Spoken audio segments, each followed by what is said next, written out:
दरअसल आमिर मेरे कॉलेज का दोस्त है बाबा। अच्छा, तो फिर तो तुम एक दूसरे को जानती भी होगी।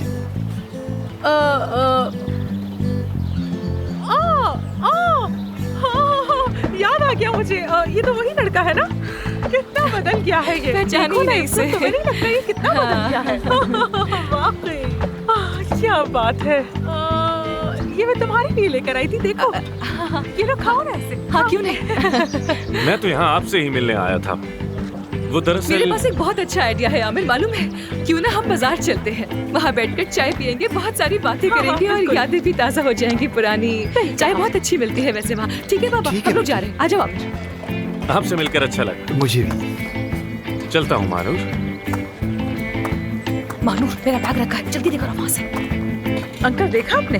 उसे याद था, मेरा नाम लिया उसने। महानूर भूलने वाली चीज नहीं है, देखा? याद है उसे। ला रही हूँ बैग में, अभी लेकर आती हूँ।